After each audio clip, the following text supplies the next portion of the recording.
welcome back. This is episode 2 of Adulteen. Today, my guest, her name is Simone Hoffman. Simone, go ahead and tell them a little bit about you.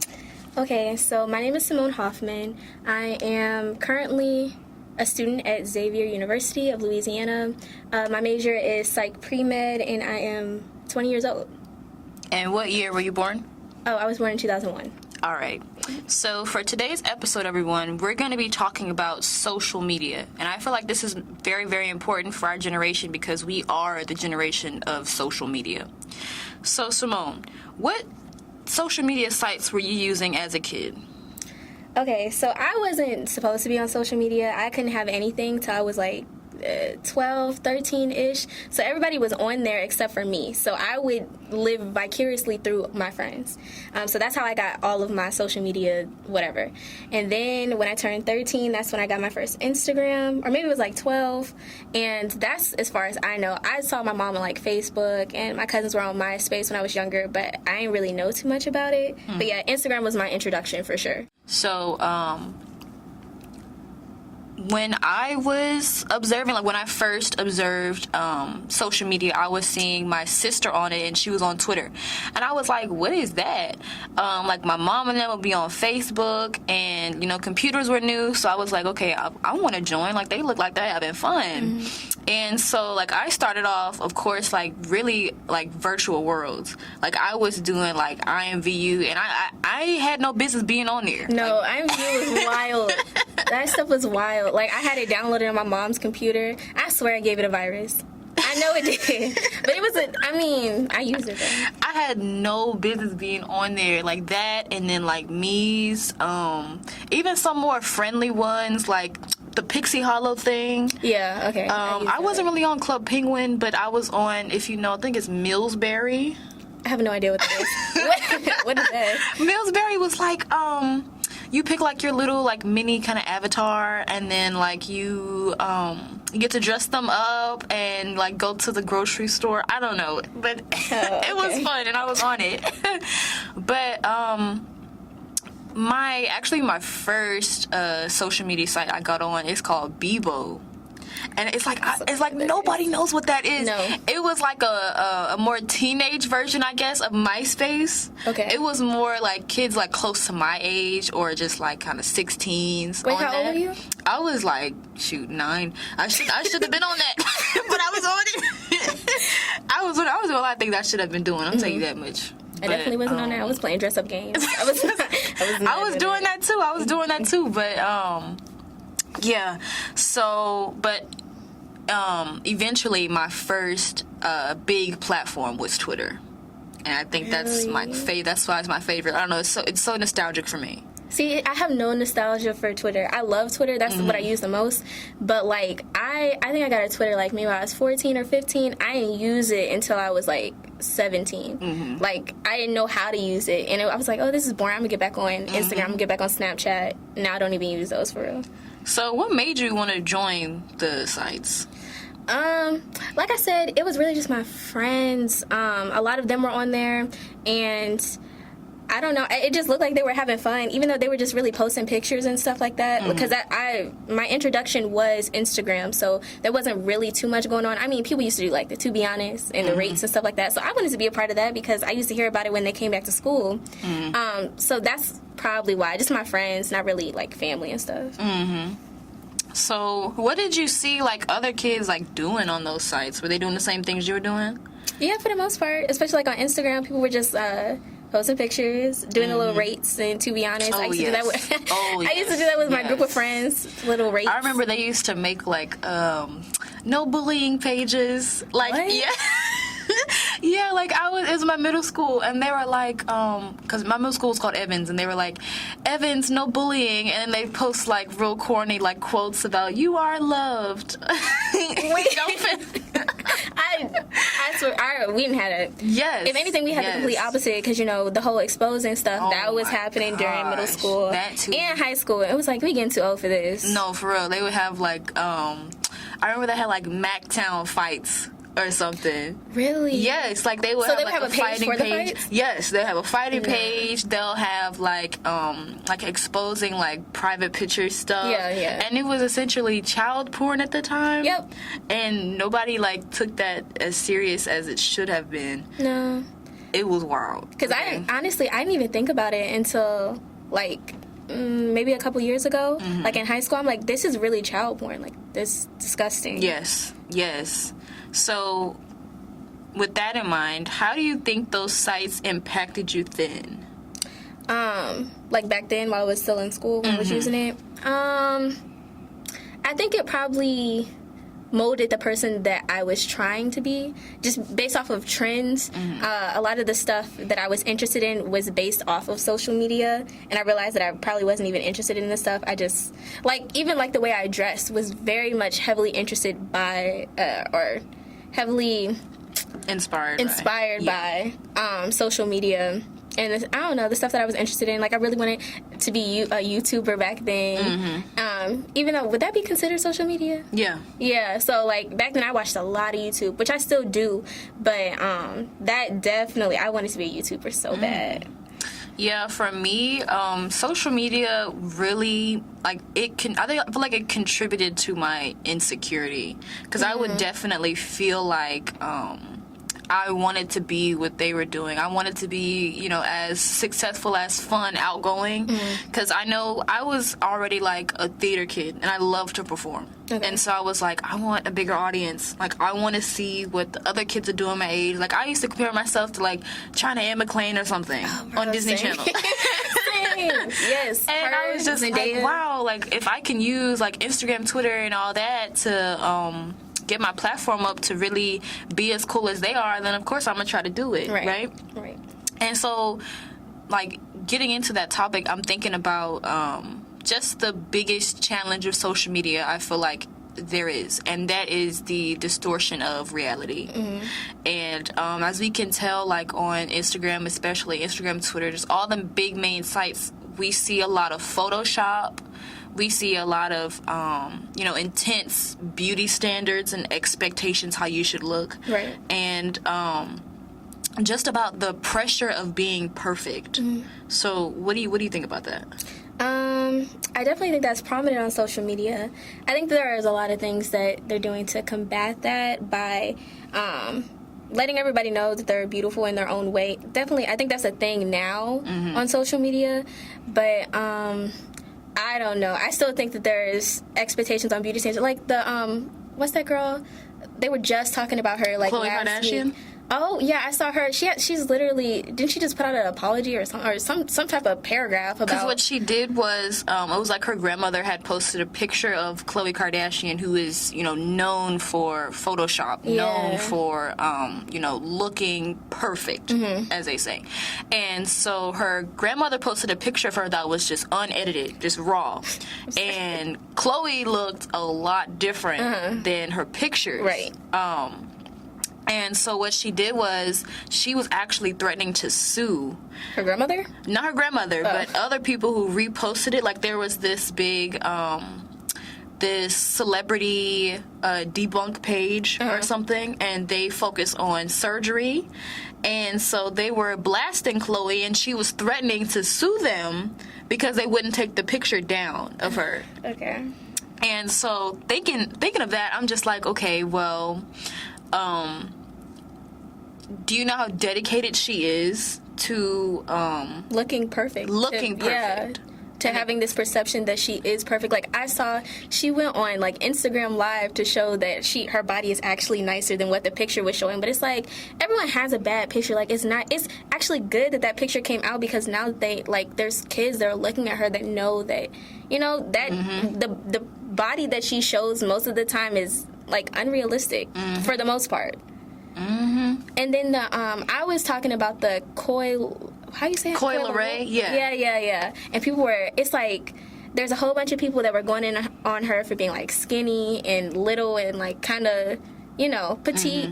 And then on the flip side, if you're bigger, then they go in on you for that. That's so true. it's like, that's true. It's a lose-lose situation. Being a woman, it's just like no matter what, someone's always gonna have something to say, and it's just like even if women decide to get surgery to enhance themselves, people still are gonna run their mouths, right? But it's like at the end of the day, you're not natural, right? Because now you're not natural, and it's like, or if we talk about Megan Thee Stallion, she's natural, but she's also a tall woman. Yeah, they've been calling her a man. Yes, oh my God, for so long. She's so pretty, and it's like she don't even look like. And it's just like you know what I think it is. I think it's no matter if you feel confident about yourself, whether or not you are small, skinny, thick, in the middle, whatever. Somebody's always gonna have something to say, and I think that is the reason why social media can be negative, and that's because a lot of people feel insecure about themselves, right? And so when they're seeing other people happy, like but free, without being insecure themselves, I think that's what fuels their anger. Do you think people are fueled like that, what you were saying, like with the whole Lizzo thing? Do you think that's why people are so angry, because she's just so free with herself and she loves herself? Oh, absolutely. They don't want to see big people shine, especially big women. Yeah. They don't want to see them shine. And then Lizzo shows everybody, like, she's not even, like, she doesn't live an unhealthy lifestyle. She really doesn't. If anything, Saweetie lives a more unhealthy lifestyle with the whole Cheetos and everything. Yep, but they let her go because she's small. She's small, and she's also light skinned. So that's a big one. That's a big one. We can get into colorism. It's like especially on Instagram, like there is an obsession with being light skinned, with being mixed, having those blue or green eyes, exotic, Blasian. The names. Miss Light Skin, mixed girl, curly hair, whatever it is, and that is okay. I'm gonna call you out. If that is your username, okay, we can't be friends. Sorry, I'm just no. I agree. No. Or yellow, red bone, all of that. Yeah. All of that. And you know what's crazy? I don't see it that much though. You know what's crazy is like colorism is an idea that's just been it's been transformed but consistent throughout like all decades. And it's interesting to see how colorism has expanded on a social media level. Because of course they already had it in the black community in the 90s and before then. Right. But it's interesting to see how big it got. Yeah. Now. Like how it's displayed on social media. Yep. It's weird too, because like obviously it's very prominent within women, but you also see it within men as well, like with the whole lighter men being kind of emasculated. They're not seen as masculine as a darker skinned man. That's definitely a thing on social media. Or they don't want a pretty boy, so they're looked down upon just for having more feminine features as a man, and that goes into colorism as well. I see that a lot. And it actually goes into male toxicity as well, because it's like then men feel pressured to be to not feel emotion anymore. Yeah. Like they have to be strong all the time. To regain their masculinity. Yeah, to regain their masculinity. And it's because of social media. It's because whoever is, knocking you down is because they're insecure. And it's just like, it's interesting to see how powerful that tool can be on someone's life and how they perceive life in general. Okay, so do you think people have to have a level of confidence in order to be on social media? Like, do you feel like once you go on, when you put yourself on these platforms, that you have to be confident in some way? I think that, okay, here's what I'm going to say. I think that it depends on how far an extent you're going to use your social media. Okay. I feel like if you are a person that, you struggle with social anxiety, I feel like you shouldn't be using sites or, following a lot of people that is going to get you a lot of attention or just like put you in that mix. Gotcha. I feel like for example, if you are a more private individual, it makes sense for you to have a private Instagram account or a private Twitter account. Great. But if you are more confident, I can see how you would go public. But at the end of the day, everything stays on the internet, no matter what. So you really have to be careful not to make mistakes that you know would come back and haunt you. And I can say that for sure. I'm sure we all said some things on social media as kids. It's just random, and it's Luckily, just like, why? I only had Instagram, so I ain't saying nothing. You can't. I have pictures. That's it. I don't have no. But that's what I'm saying. Like, I feel like, I don't know if you need to have a level of confidence. I definitely don't think you should put yourself out there if you have some insecurities that can sway how you feel about yourself. Because Instagram, like, social media at the end of the day can sway how you feel. So you have to be set in yourself to be on those type of platforms. I feel like. But I don't know if younger people should be, like, I feel like I know there's some sort of age restriction, right? But I don't know, because like you said, they can make mistakes on there. So it's like, and I definitely can see that, because younger people are so easily influenced. Kids Right. are, and so they can just tweet whatever. Like, I used to do that, like, or post whatever is like on their mind, but they have no idea like how much that could impact Right. somebody, and it carries with them the rest of their lives. And that just goes into, again, I feel like the pressure to be perfect or to be accepted in society. And the one thing that I can say that really influences kids nowadays on social media is like YouTubers and YouTube couples. Yeah. Like, YouTube couples. there's so many kids that just watch like YouTube couples, like YouTube families, and then they're always posting things that are happy about them. Like, it doesn't seem real. It's like, oh, we just got a brand new car, we're going to school now, everything's happy, you're just happy all the time. And a lot of the family channels that I've seen, they don't even talk about family stuff. No. Like, they're showing you the things that they've acquired from being relatable and having Yes, relatable usually content. materialistic. Yes, but it has nothing to do with actually the family dynamic, which is so strange, because how are you even a family channel if you're not even showing the dynamic of being a family? That doesn't make any sense to me. Like, the Ace family is The Ace family, wild. that's the first thing that came to my mind. It's just like, our people our age know that they're not perfect. Absolutely not. Oh, they got Because of social media. Yeah. But a lot of kids still watch them, and that's how they make their money. But it's just interesting to see how perfect they picture themselves to be. Yeah. And how we don't even know that there are, I'm sure, tons of kids that are already influenced from that. Absolutely. I definitely think so. And it's not even kids, like, it's now teens. Yes. Because like making couple channels? Yes, that and are then making having couple kids, channels. like, at early ages so that they can have a family channel? Yes. There's money in that, and people are, Yes. it's weird. And it even affects the dating world, because I know that a lot of 20-year-olds, like around our age, 20, 21, they're just like, I'm dating to marry. I want to settle down right now. It's like, I have such a problem with that term. I think dating with intent is fine, but I feel like it's such a detriment to put that on yourself that you're dating to marry right now. That's weird to me. Because they just want to be a perfect YouTube couple. Oh, absolutely not. If somebody came to me with that, I don't want to talk to you anymore. They want to be a perfect YouTube couple. So they're just like, okay, well, I'm going to go ahead and whoever my little boyfriend's going to be, we're going to go ahead and get, a house together. We're going to move in. Would you do that? No, absolutely not. Even if it was like a deer and king? Absolutely not.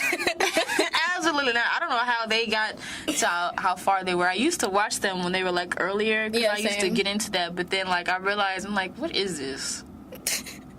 Some of it was fun to watch. I'm not even gonna lie, but I couldn't watch it now because it's just like. It's and now with the whole fake scandal now. that they had, it looks. I can't watch it. I can't watch it. And so just given that, I just feel like it's so hard for people to really grow, because they're constantly having to compare themselves. And I just feel like it's always a hierarchy. They're always competing. Who's better? Right. Who's better at life? Yeah, and that's detrimental in itself because everybody moves at their own pace. So I've noticed that for myself now, especially in college, seeing everyone accomplish so many things. And not to say that I'm not accomplishing things in my own right, but you see somebody getting a scholarship and you're like, I should have got that scholarship. Like, you know, Yeah. you're comparing yourself to, or they just moved into an apartment. I mean, I got the money for it. Or just like having to be successul quickly at a young age. Yes. It's like, just even graduating. Like, people are graduating, like, oh, I have 2 degrees at 19. It's like, Right, what? like, how? How? Or it's just like foreign exchange. And it's just like a lot of kids my age are doing it, and they're like, you can double like $500 in just a couple hours if you do so and so if you invest. Yeah. Pyramid schemes? Right. And they're just talking about how they need to be so successful all the time. And so now that we're reflecting on it, how do you think social media influence you now? I suppose now it still influences me in the way that, like, I guess I still compare myself to a certain extent, but I feel like I'm very comfortable in myself when it comes to, like, how I look and stuff like that. So, like, when I was younger, that definitely bothered me, but now it's like I have an Instagram and I post whatever I want to. And with Twitter, it's like I barely even post my opinions on there. It's more so just like liking my stuff. So for the most part, I don't think it really affects my personal life very often. I just go in there to have a laugh. Like, it's not something that I take as serious as I did when I was younger. Do you think social media could affect our generation positively in the long term more than negatively? Positively more than that? I guess so. Yes. Because at the end of the day, social media does also give you an outlet for communication, which is great, and stuff that people didn't have before. Like, my grandmother's been in isolation for the past year now, and without, like, FaceTime and, like, social media and stuff like that, she would be completely disconnected. We wouldn't have a way to actually see her. She's 80 years old. Like, time is limited. So stuff like that, being able to utilize social media for good stuff like that, yeah, I think it could have positive changes. I agree. I feel like social media has given us the power to educate ourselves. Yes. And to really unlearn whatever, toxic ideas or beliefs that we had before, and what we can do to educate the younger generation. Social media definitely gives us the power to do that. Absolutely. And so with that, I'm going to say that our generation is powerful. We're innovators. We are. And we have the power to grow always. So this discussion was great. Thank you, Simone, for joining me. Thank you for having me. Thank you guys for tuning in. That's it, though. Bye.